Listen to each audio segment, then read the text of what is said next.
Everybody, it's John. No fishing this week, so I kind of wanted to give you a rundown of the boat that we use for the family.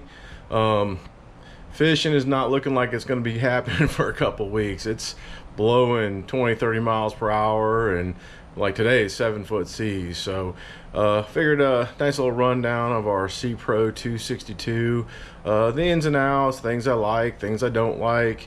Overall great boat, and it's definitely doing our family well, so figure you guys might want to know a little bit about it. So we're going to start up here at the bow. We've got a windlass anchor, approximately 300 foot of rope.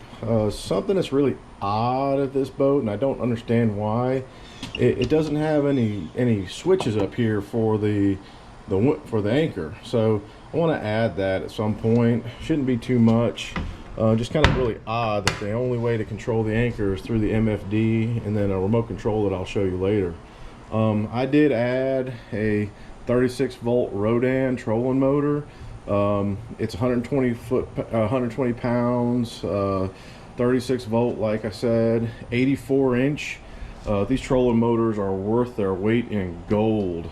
Definitely something that you want to invest in if you're fishing offshore doing reef fishing. In the front, we do have bow seating. Not really the biggest fan of bow seating. This is something that Amy wanted. I wish it was open deck and like a big fish box. However, I've definitely made it work well. I use this box right here. It's 150 quart. It's insulated. We fill all our drinks and our food and fill it with ice, and it holds ice for a couple days. And so this becomes our onboard cooler. Easy to grab, don't have to bring any extra coolers with us. Again, 150 quarts there. On the other side, you have same thing, 150 quarts. I use this for like miscellaneous things. I'll put like there's a cast net, our extra anchor, dock lines, and then we'll put like dry foods up here as well. In the floor here, we've got a 300 quart insulated storage box. Right now that's where I got all the extra life jackets and throwables and whatnot. It definitely will hold big fish. I can get in there myself. I've never used it for fish because it's not macerated. More storage than anything. The boat has forward a little front seat for running easy. You definitely got the super awesome enclosed, I guess it's a plexiglass or isinglass enclosure. We've got the Audison stereo on it, the color matched hard top with the stereo in it. Of course, T-top is nice. This boat's got lots of storage. The storage is fantastic on this boat. We got drawers here in the front with stuff, miscellaneous things. Right here at the leaning post. Of course, super comfortable chairs with bolsters and armrests. That's something my wife really loves. We get into the console.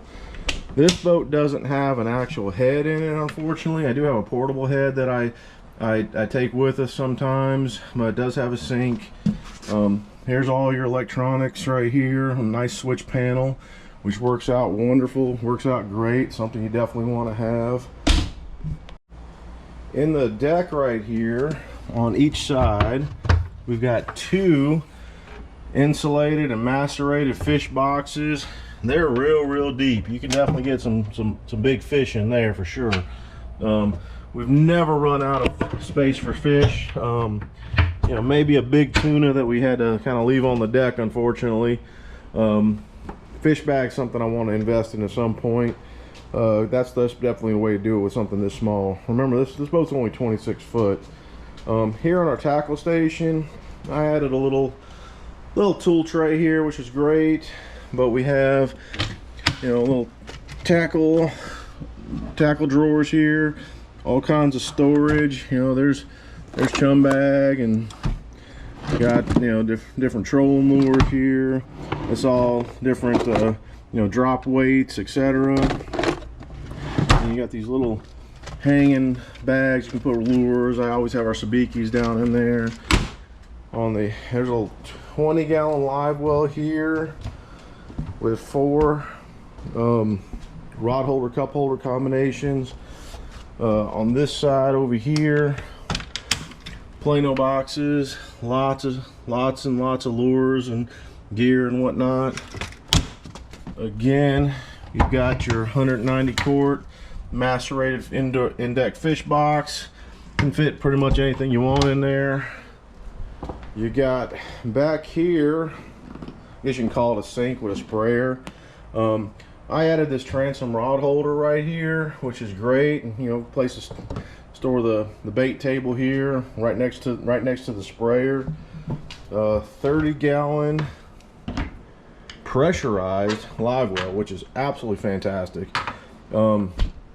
Keeps the baits nice and healthy. Here is a pull-out bench seat. It seats 2 comfortably. Can definitely put 3 in there as well.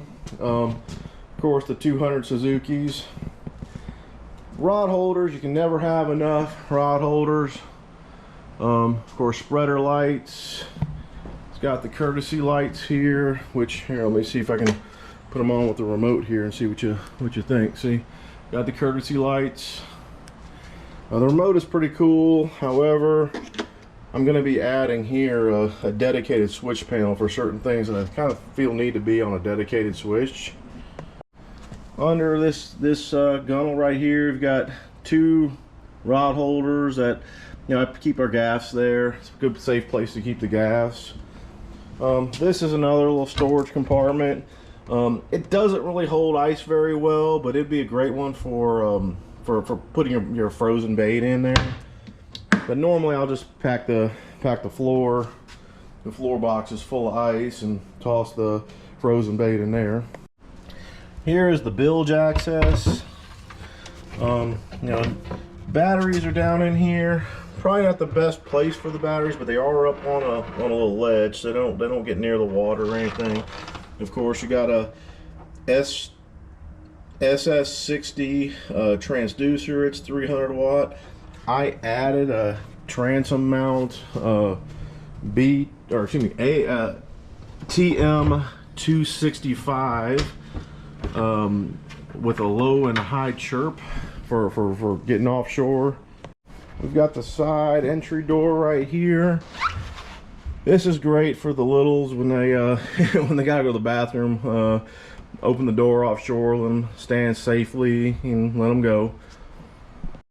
So this boat has twin 200 Suzuki 4-strokes. They'll run this boat a little over 50 miles an hour on a light load. Definitely not a speed demon, but it cruises nice in the 30s. You can handle, you know, your 2-foot chop in the 30s real nicely. The boat's got a very deep V hull. It gets really good fuel economy too. It's 2+ miles per gallon typically. We got the ladder here for it's on the transom. Real nice, tucks away. I added, that's that transducer I added. It's 1,000 watt. It reads down as deep as you want. Lenco trim tabs. Boat would definitely likes to have the trim tabs and bow down to eat up the seas. I'm in got a little storage shed here for it. It's just covered. Ameritrail trailer, which is a really nice trailer. Surge brakes on it. Again, overall, this boat does everything we need and want. One day we might want to get a little bit bigger as the family gets bigger. Real big bow flare on it, so definitely keeps you dry. I need to repair, and I guess I hit something somewhere, so I ordered the gel coat. I don't remember hitting it, but there's this little bitty little spot right there that you can see that got to repair that. It's not terrible, but it's bad enough that I'd rather have it fixed than not fixed, just in case it gets worse. But again, a Seapro 262. It's a solid beast of a boat. Definitely gets us where we want to get. We do a lot of offshore fishing. We run 100+ miles offshore, and it gets us there safely and back. The kids love it. We've done overnight trips. Things that it can definitely add, that'd be great. There's never enough rod holders, so hard to add rod holders in the gunnels to this boat unless it's been ordered with them. Reason why is it is a two-piece construction with a hull stringer system, and then they pump foam into it so that it's got built-in flotation and gives it that just more solid feeling. But without cutting a bunch of holes in the gunnel, it's real hard to add rod holders. So I've got 4 rod holders in the gunnels. I've got 2 cup holder rod holder combinations in the forward seating. I'm going to swap 2 of the cup holders for 2 more cup holder rod holder combinations. I added this 6 rod holder on the transom, and then we've got 4 up on the T-top, and they got 4 on the leaning post. At some point I want to get a local aluminum fabrication guy just to add 2 down legs on the T-top that is going to add 6 to 7, 8 rod holders in that middle area right there. It'll give a little more support to the T-top, not that it really needs it, but it can add another 6 or so rod holders for more space. But this is our Seapro. So far she's treated us really well, gets really good fuel economy, safe boat, lots of room to fish 5 or 6 people.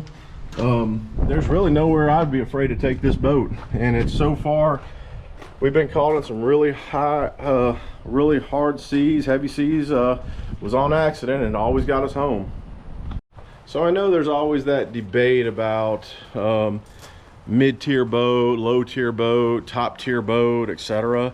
I'll be honest with you, Seapro, Sea Hunt, Sportsman, Robalo, Cobia, all these brands that are considered mid-tier, they are every bit as good quality as your premium boats of yesteryear. And the companies are all building stuff in-house. The only thing that's really not built on this boat right here is the fuel tank. They do all the aluminum work. They do all the fiberglass. Everything's built in-house, and they can do some custom stuff. You just got to talk to the factory, auxiliary fuel tanks, etc. Really good warranty too. My dealer has been fantastic with a few warranty issues that we had to deal with, and Seapro's handle it no problem. But pretty much any boat's going to have that same type of issue with a potential warranty issue. I don't care if it's a Freeman or a Yellowfin. Do we want a little bit bigger? Sure, everyone does. You want to fish offshore, especially offshore, 100 miles, bigger the better. But this boat absolutely gets the job done. So short video, no fishing this week, unfortunately. We'll hopefully get to do it within the next couple weeks, because that's what we love to do. But let me know if you have any questions about the boat. I'll be happy to answer them for you. That's all for now, and we'll see you next time. So take care and have a great day.